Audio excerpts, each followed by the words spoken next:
ರು ರು ಋಷಿ ರು ಅದು ಋಷಿ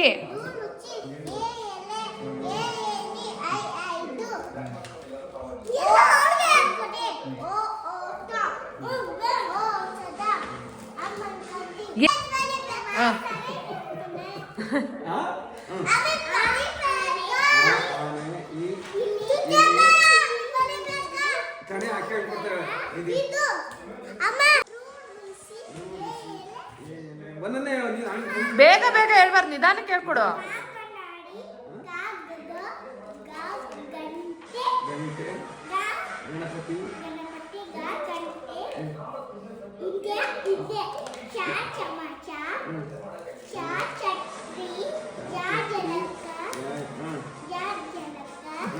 hi friends, welcome back to my YouTube channel. ಎಲ್ಲರೂ ಹೇಗಿದ್ದೀರಾ? ಚೆನ್ನಾಗಿದ್ದೀರಾ ಅಂತ ನಾನು ಅನ್ಕೊತೀನಿ. ನಾನು ಕೂಡ ತುಂಬಾ ಚೆನ್ನಾಗಿದ್ದೀನಿ.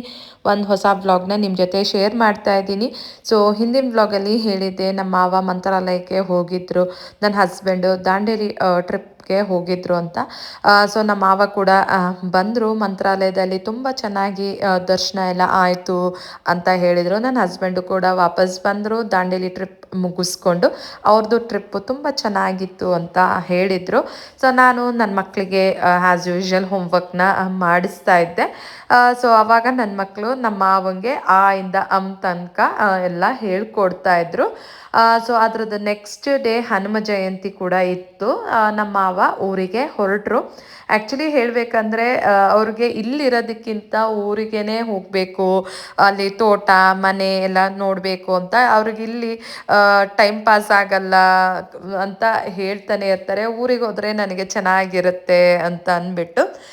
ಸೊ ಆದರೂ ನನ್ನ ಹಿಂಸೆಗೆ ಸ್ವಲ್ಪ ದಿವಸ ಇರ್ತಾರೆ. ಯಾಕೆಂದರೆ ನನ್ನ ಮಕ್ಕಳಿಗೆ ತಾತನ ಜೊತೆ ಆಟ ಆಡೋದು ಅಂದರೆ ಸಖತ್ ಇಷ್ಟಪಟ್ಟು ಆಟ ಆಡ್ತಾ ಇರ್ತಾರೆ.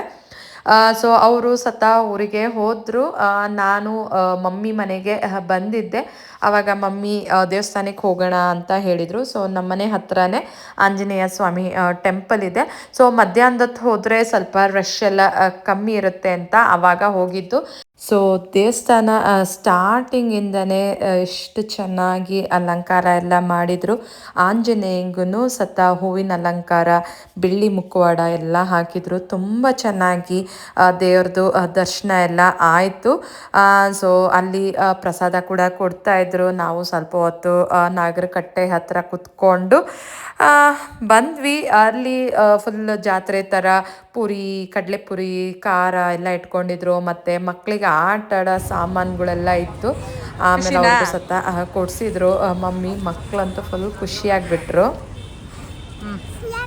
ಸೊ ಫ್ರೆಂಡ್ಸ್, ಅದ್ರದ್ದು ನೆಕ್ಸ್ಟ್ ಡೇ ಮಾರ್ನಿಂಗಿಂದನೇ ವ್ಲಾಗ್ನ ಸ್ಟಾರ್ಟ್ ಮಾಡಿದ್ದೀನಿ. ಇವಾಗಂತೂ ಆಲ್ಮೋಸ್ಟ್ 1 ವೀಕಿಂದ ಫುಲ್ ಮೋಡ ಆಗಿದೆ, ಮತ್ತು ಸಣ್ಣದಾಗಿ ಮಳೆ ಕೂಡ ಬರ್ತಾನೆ ಇರುತ್ತೆ. ವೆದರ್ ಅಂತೂ ಸಖತ್ತು ಚಳಿ. ಸ್ವೆಟ್ರ್ ಅಂತೂ ಹಾಕ್ಕೊಂಡೇ ಇರಬೇಕು, ಆ ಥರ ಚಳಿ ಇರುತ್ತೆ.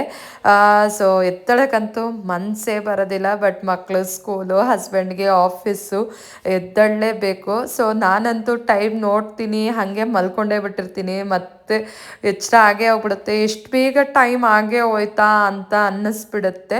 ಸೊ ಆವಾಗ ಎದ್ದು ಗಡಿಬಿಡಿಯಲ್ಲಿ ಫ್ರೆಶಪ್ ಎಲ್ಲ ಆಗಿ, ಮತ್ತು ಆಚೆ ಕಡೆ ಬಾಗಿಲಿಗೆಲ್ಲ ನೀರು ಹಾಕಾದ್ಮೇಲೆ ಗ್ರೀನ್ ಟೀ ಎಲ್ಲ ಕುಡಿದು, ಸೊ ಹಾಲನ್ನ ನಾನು ಹಿಂದಿನ ದಿನ ರಾತ್ರಿಯೇ ತಂದಿರ್ತೀನಿ.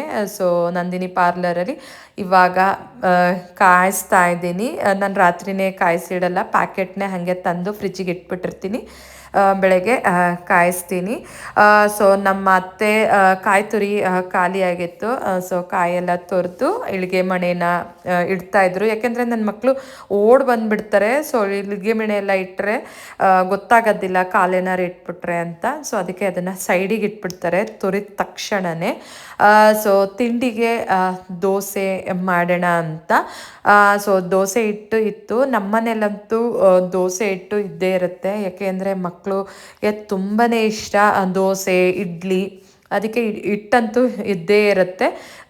ಸೊ ದೋಸೆಗೆ ಸ್ವಲ್ಪ ಈರುಳ್ಳಿ, ಹಸಿರು ಮೆಣಸಿನ್ಕಾಯಿ, ಕ್ಯಾರೆಟ್ ತುರಿ ಎಲ್ಲ ತರಕಾರಿನ ತುರಿದು ಬಿಟ್ಟು ಹಾಕ್ತೀನಿ ಕೆಲವೊಂದು ಸತಿ. ಇಲ್ಲಾಂದರೆ ಯಾವ ತರಕಾರಿ ಇರುತ್ತೋ ಅದನ್ನೇ ಹಾಕ್ತೀನಿ. ಸೊ ಅದನ್ನೆಲ್ಲ ನಮ್ಮ ಅತ್ತೆ ರೆಡಿ ಮಾಡಿದ್ರು. ಸೊ ನಾನು ಚಟ್ನಿಗೆ ಮಿಕ್ಸಿ ಮಾಡ್ತಾಯಿದ್ದೆ. ಮಕ್ಕಳಿನ್ನೂ ಮಲ್ಕೊಂಡಿದ್ರು. ಸೊ ನಮ್ಮ ಅತ್ತೆಗೆ ಮಿಕ್ಸಿ ಓಡಿಸೋದು ಅಂದರೆ ಸ್ವಲ್ಪ ಭಯನೇ. ಯಾಕೆಂದರೆ ಒಬ್ರೊಬ್ಬರು ಮಿಕ್ಸಿ ಒಂದೊಂದು ಥರ ಇರುತ್ತೆ ಮನೆಯದು. ಸೊ ಅವ್ರಿಗೆ ಅವ್ರ ಮನೆಯದು ಮಿಕ್ಸಿ ಓಡಿಸಿ ಅಭ್ಯಾಸ, ಈ ಮಿಕ್ಸಿ ಅವ್ರಿಗೇನೋ ಒಂಥರ ಭಯ ಆಗಿಬಿಡುತ್ತಂತೆ. ಸೊ ಅದಕ್ಕೆ ನಾನೇ ಓಡಿಸೋದು. ಸೊ ಎಲ್ಲ ರೆಡಿ ಮಾಡಿಟ್ಟಿದ್ರು ಚಟ್ನಿ ಮಾಡೋಕ್ಕೆ ಅಂತ. ಸೊ ಚಟ್ನಿ ರುಬ್ಬಾದ್ಮೇಲೆ ಇದ್ಕಿದ್ದು ಅವರೇ ಬೇಳೆ ಸಾಂಬಾರು ಮಾಡಿದರು. ಸೊ ಮಮ್ಮಿ ಮನೆಗೆ ಡ್ಯಾಡಿ ಫ್ರೆಂಡು ತಂದುಕೊಟ್ಟಿದ್ರು ಅವರೆಕಾಯಿನ. ಸೊ ಮಮ್ಮಿ ನನಗೂ ಸತ ಕೊಟ್ಟಿದ್ದರು. ಸೊ ಅದನ್ನು ಸುಲಿದು ಮತ್ತು ಇದ್ಕಿ ಮಾಡಿ ಎಲ್ಲ ರೆಡಿ ಮಾಡಿದರು ಹಿಂದಿನ ದಿನ ರಾತ್ರಿ. ಸೊ ಬೆಳಗ್ಗೆ ಸಾಂಬಾರನ್ನ ಮಾಡ್ತಾಯಿದ್ದಾರೆ. ಸೊ ಇದ್ಕಿದ್ದು ಅವರೆಬೇಳೆ ಸಾಂಬಾರಂತೂ ತುಂಬಾ ಚೆನ್ನಾಗಿರುತ್ತೆ. ಇವಾಗಂತೂ ಅವರೆಕಾಯಿ, ಬಟಾಣಿ, ತೊಗರಿಕಾಳು ಸೀಸನ್ನು. ನಮ್ಮ ಮನೇಲಂತೂ ಯೂಶ್ವಲಿ ಇದ್ದೇ ಇರುತ್ತೆ. ಇದ್ರದ್ದು ಅವರೆಕಾಯಿ ಸಾರು ಇರುತ್ತೆ, ಇಲ್ಲಾಂದರೆ ಈ ಥರ ಇದ್ಕಿದ್ದು ಅವರೆಬೇಳೆ ಸಾರು ಇರುತ್ತೆ. ನಮ್ಮ ಅತ್ತೆ ಮಾಡ್ತಾ ಇರ್ತಾರೆ. ಸೊ ಇದು ಈರುಳ್ಳಿ ಸಣ್ಣಕ್ಕೆ ಕಟ್ ಮಾಡೋವಂಥ ಮಿಷಿನು. ಇದು ನನ್ನ ಹಸ್ಬೆಂಡು ಕೃಷಿ ಮೇಳಗೆ ಹೋಗಿದ್ರು, ರೀಸೆಂಟಾಗಿ ಆಗಿತ್ತಲ್ಲ. ಸೊ ಅಲ್ಲಿ ಇದನ್ನು ತೊಗೊಂಡು ಬಂದಿದ್ರಂತೆ. 100 ರುಪೀಸೋ ಏನೋ ಅಂತೆ. ಸೊ ನೋಡಿದಾಗ ತುಂಬ ಚೆನ್ನಾಗಿತ್ತು ಅಂತ ತೊಗೊಂಡು ಬಂದಿದ್ದಾರೆ. ಸೊ ಕಟ್ ಮಾಡ್ಬೋದು ಅಂತ ಲಾಸ್ಟ್ ಟೈಮ್ ತೋರಿಸಿದ್ರು. ಸೊ ಅದಕ್ಕೆ ಟ್ರೈ ಮಾಡೋಣ ಅಂತ ನಾನು ಕಟ್ ಮಾಡ್ತಾಯಿದ್ದೆ. ನಮ್ಮ ಅತ್ತೆ ನೋಡ್ತಾಯಿದ್ರು ಯಾವ ಥರ ಕಟ್ ಆಗುತ್ತೆ ಅಂತ. ತುಂಬ ಚೆನ್ನಾಗಿ ಸಣ್ಣದಾಗಿ ಕಟ್ಟು ಕೂಡ ಆಯಿತು. ದೋಸೆ ಹಿಟ್ಟಿಗೆ ಹಾಕೋಣ ಅಂತ ಅಂದ್ಬಿಟ್ಟು ಆಮೇಲೆ ನಾನು ಮಕ್ಕಳು ಸತ್ತ ಇದ್ದರು. ಸೊ ಅದಕ್ಕೆ ರಾಗಿ ಸರಿನ ಮಾಡ್ತಾಯಿದ್ದೆ. ನಮ್ಮ ಅತ್ತೆ ಪಾತ್ರೆನೆಲ್ಲ ಜೋಡಿಸ್ತಾ ಇದ್ರು. ಮತ್ತು ಅನ್ನಕ್ಕೂ ಸತ್ತ ಇಟ್ಟಿದ್ರು, ನನ್ನ ಹಸ್ಬೆಂಡ್ ಆಫೀಸ್ಗೆ ಹೋಗ್ತಾರೆ ಅಂತ. ಸೊ ಎಲ್ಲ ಮಾಡಿ ಟೈಮ್ ಆಗೇ ಹೋಯ್ತು. ನನ್ನ ಅತ್ತೆ ಮಕ್ಕಳಿಗೆ ಸ್ನಾನ ಮಾಡ್ಸೋಕ್ಕೆ, ಸ್ಕೂಲಿಗೆ ಕಳ್ಸೋಕ್ಕೆ ಅಂತ ಹೋದರು. ಸೊ ನನ್ನ ಹಸ್ಬೆಂಡು ಕೂಡ ಸ್ನಾನ ಎಲ್ಲ ಮುಗಿಸ್ಕೊಂಡು ಬಂದರು. ಅವರಿಗೆ ನಾನು ದೋಸೆನ ಹಾಕ್ಕೊಡ್ತಾ ಇದ್ದೆ. ನನಗೆ ಏನಂದರೆ ದೋಸೆ ಮೇಲೆ ಕೆಂಪು ಖಾರ ಅದು ಹಾಕ್ಕೊಂಡು ತಿಂದರೆ ತುಂಬ ಚೆನ್ನಾಗಿರುತ್ತೆ ಮಸಾಲೆ ದೋಸೆ ಮಾಡುವಾಗ. ಸೊ ಪ್ಲೇನ್ ದೋಸೆ ಈ ಥರ ಈರುಳ್ಳಿ, ಮೆಣಸಿನ್ಕಾಯಿ ಏನಾರು ಹಾಕ್ಕೊಂಡಾಗ ಸುಮ್ಮನೆ ಚಟ್ನಿ ಪುಡಿನ ಮೇಲೆ ಹಾಕ್ಕೊತೀನಿ. ಅದು ಕೂಡ ತುಂಬಾ ಟೇಸ್ಟಿಯಾಗಿ ಚೆನ್ನಾಗಿರುತ್ತೆ ಬಿಸಿ ಬಿಸಿ ದೋಸೆ ಈ ವೆದರ್ಗಂತೂ. ಸೊ ನನ್ನ ಹಸ್ಬೆಂಡ್ ತಿಂತಾಯಿದ್ರು. ಸೊ ಇನ್ನೊಂದು ದೋಸೆನ ಹಾಕ್ಕೊಡ್ತಾ ಇದ್ದೆ. ಮತ್ತು ಬಾಕ್ಸಿಗೆ ಅನ್ನ ಕೂಡ ಆಗಿತ್ತು. ಸೊ ಅದನ್ನು ಬಾಕ್ಸಿಗೆಲ್ಲ ಹಾಕ್ಕೊಡ್ತಾ ಇದ್ದೆ. ಸೊ ಎಷ್ಟೇ ಬಿಸಿ ಇದ್ರೂ ಬಾಕ್ಸಿಗೆ ಹಾಕಿದರೆ ಹೋಗಿ ಅವರು ಮಧ್ಯಾಹ್ನ ತಿನ್ನೋ ಅಷ್ಟಿಗೆ ಫುಲ್ ತಣ್ಣಗೆ ಆಗೋಗ್ಬಿಡುತ್ತೆ. ಸೊ ಅದನ್ನು ರೆಡಿ ಮಾಡ್ತಾಯಿದ್ದೆ ಟಿಫಿನ್ ಬಾಕ್ಸ್ನ. ಸೊ ನನ್ನ ಮಗಳು, ಒಬ್ಬಳು ಮಗಳನ್ನ ನಮ್ಮ ಅತ್ತೆ ಸ್ನಾನ ಮಾಡಿಸ್ತಾಯಿದ್ರು, ಇನ್ನೊಬ್ಬಳು ನೀರು ಕುಡಿಯೋಕ್ಕೆ ಅಂತ ಬಂದಿದ್ಲು.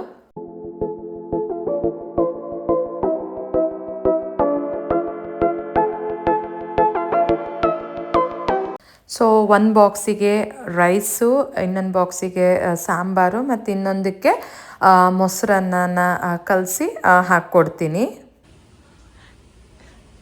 ಪಾಪ ಆಫೀಸಿಗೆ ಹೋಗಕ್ಕೆ ರೆಡಿಯಾಗಿ ಮಳೆ ಬರ್ತಾ ಇದೆ. ಸಣ್ಣಗೆ ಸೋನೆ. ಈಗ ಏನು ಮಾಡ್ತೀನಿ ನೀನು? ಬಿಡತ್ತೆಗೆ ನೆಂದು ಹೋಗ್ತೀಯಾ? ನಿಂತಿದ್ರೆ ಇದೇ ತರ ವಾತಾವರಣ ಇದ್ರೆ ಮಳೆ ಬಂದಿಲ್ಲ ಅಂದ್ರೆ ಹೋಗ್ಬೋದಾಯ್ತು. ಮಳೆ ಬರ್ತೈತಲ್ಲ.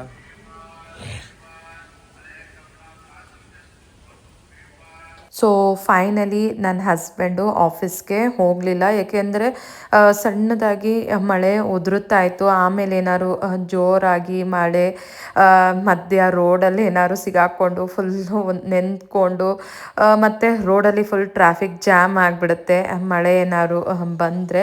ಅದಕ್ಕೆ ಬೇಡ ಹೋಗೋದು ಅಂತ ಅವರು ಡಿಸೈಡ್ ಮಾಡಿ ವರ್ಕ್ ಫ್ರಮ್ ಹೋಮ್ನ ಮಾಡ್ತಾಯಿದ್ರು. ನಾನು ನಮ್ಮತ್ತೆ ದೋಸೆ ಹಾಕ್ಕೊಂಡು ತಿಂತಾಯಿದ್ವಿ. ಮಕ್ಕಳನ್ನ ಸ್ಕೂಲಿಗೆ ಬಿಟ್ಟು ಬಂದೆ. ಅವ್ರಿಗೂ ಕೂಡ ಈ ವೀಕೆಂಡು ಸ್ಪೋರ್ಟ್ಸ್ ಡೇ ಇದೆ. ಸೊ ಅದಕ್ಕೆ ಮನೆ ಹತ್ರನೇ ಇಂಡೋರ್ ಸ್ಟೇಡಿಯಂ ಇದೆ, ಅಲ್ಲೇ ಅವ್ರಿಗೆ ಸ್ಪೋರ್ಟ್ಸ್ ಪ್ರಾಕ್ಟೀಸ್ನ ಮಾಡಿಸ್ತಾ ಇದ್ರು. ಸೊ ತಿಂದೆಲ್ಲ ಆದಮೇಲೆ ಪಾತ್ರೆ ಎಲ್ಲ ತೊಳಿತಾ ಇದ್ದೆ. ಎಷ್ಟು ಪಾತ್ರೆ ಡೈಲಿ ತೊಳಿತಾ ಇರ್ತೀವಿ ಅಂದರೆ ಗೊತ್ತೇ ಆಗೋದಿಲ್ಲ. ರಾತ್ರಿನೇ ಫುಲ್ 1 ಟಬ್ ಪಾತ್ರೆ ಇರುತ್ತೆ. ಸೊ ನಮ್ಮ ಅತ್ತೆ ಅದನ್ನೆಲ್ಲ ಜೋಡಿಸಿದ್ರು. ಈಗ ತಿಂಡಿ ತಿಂದಾದ್ಮೇಲೆ ಮತ್ತೆ 1 ಟಬ್ ಪಾತ್ರೆ ಇರುತ್ತೆ ಅಂತ ಇರ್ತೀನಿ ನಾನು. ಎಷ್ಟು ಪಾತ್ರೆ ತೊಳಿತೀವಿ, ನಮ್ಮ ಅತ್ತೆ ಅವರು ತೊಳಿತಾ ಇರ್ತಾರೆ, ನಾನಂತೂ ತೊಳಿತಾ ಇರ್ತೀನಿ. ಸೊ ಇಬ್ಬರೂ ತೊಳಿತೀವಿ, ಆದರೂ ಮುಗಿಯೋದೇ ಇಲ್ಲ. ವಾಶ್ ಬೇಷನಲ್ಲಿ ಏನಾದರೂ ಒಂದು ಪಾತ್ರೆ ಇದ್ದೇ ಇರುತ್ತೆ. ಸೊ ನಾನು ನಮ್ಮ ಅತ್ತೆ ಬ್ರೇಕ್ಫಾಸ್ಟ್ ಅಂತ ಏನಾದ್ರು ಒಂದು ವಿಷಯ ಇದ್ದರೆ ಮಾತಾಡಿಕೊಂಡು ತಿಂತೀವಿ. ಸೊ ಅವರು ಸ್ನಾನಕ್ಕೆ ಹೋದರು. ನಾನು ಪಾತ್ರೆ ಎಲ್ಲ ತೊಳೆದು ಅಡುಗೆ ಮನೆಯೆಲ್ಲ ಕ್ಲೀನ್ ಮಾಡ್ತಾ ಇದ್ದೆ. ಮತ್ತು ಇವಾಗಂತೂ ಸ್ಟ್ರಾಬೆರೀಸ್ ಸೀಸನು ಡಿಸೆಂಬರಿಂದ ಮಾರ್ಚ್ ತನಕ ಸಿಗ್ತಾನೆ ಇರುತ್ತೆ. ಸೊ ಯೂಶ್ವಲಿ ನಾನು ಫ್ರೂಟ್ಸ್ ತರೋಕ್ಕೆ ಲಾಸ್ಟ್ ವೀಕ್ ಹೋಗಿದ್ದೆ. ಆವಾಗ ಸ್ಟ್ರಾಬೆರೀಸ್ನ ನೋಡಿದೆ. ಸೊ ಒಂದು ಬಾಕ್ಸ್ಗೆ ನಮ್ಮ ಏರಿಯಾದಲ್ಲಿ 100 ರುಪೀಸು. ತುಂಬಾ ಚೆನ್ನಾಗಿತ್ತು, ಅದಕ್ಕೆ ತೊಗೊಂಡು ಬಂದಿದ್ದೆ. ಸೊ ಸ್ಟ್ರಾಬೆರೀಸು ತುಂಬಾ ಒಳ್ಳೆಯದು ದೊಡ್ಡೋರಿಗೆ ಚಿಕ್ಕವ್ರಿಗೆ, ಏಕೆಂದರೆ ಅದರಲ್ಲಿ rich in vitamin C, potassium, fibre ಎಲ್ಲ ಇರುತ್ತೆ. ಸ್ಕಿನ್ನು ತುಂಬ ಗ್ಲೋ ಆಗಿರುತ್ತೆ ಆ್ಯಂಡ್ ಡೈಜೆಷನ್ಗೆ ತುಂಬಾ ಒಳ್ಳೆಯದು. ಸೊ ನಾನಂತೂ ಫಸ್ಟ್ ಡೇ ತಂದಾಗ ಒಂದು ದಿವಸ ಮಾಡ್ತೀನಿ, ಆಮೇಲೆ 2 ಡೇಸ್ ಗ್ಯಾಪ್ ಕೊಟ್ಟು ಮತ್ತೆ ಮಾಡ್ತೀನಿ. ಯಾಕೆಂದರೆ ಕಂಟಿನ್ಯೂಸ್ ಆಗಿ ಮಾಡಿದರೆ ಮಕ್ಕಳು ಇಷ್ಟಪಡೋದೇ ಇಲ್ಲ ಕುಡಿಯೋಕ್ಕೆ. ಸೊ 1-2 ಡೇಸ್ ಗ್ಯಾಪ್ ಬಿಟ್ಟರೆ ಇಷ್ಟಪಟ್ಟು ಕುಡಿತಾರೆ. ಸ್ಟ್ರಾಬೆರಿ ಮಿಲ್ಕ್ ಶೇಕ್ ಅಂದರೆ ಅವ್ರಿಗೆ ತುಂಬಾ ಇಷ್ಟ. ಫ್ರೂಟ್ ಜ್ಯೂಸ್ ಅಂಗಡಿಗೆ ಹೋದಾಗಲೂ ಅಷ್ಟೇ ಸ್ಟ್ರಾಬೆರಿ ಮಿಲ್ಕ್ ಶೇಕೆ ಕೇಳೋದು.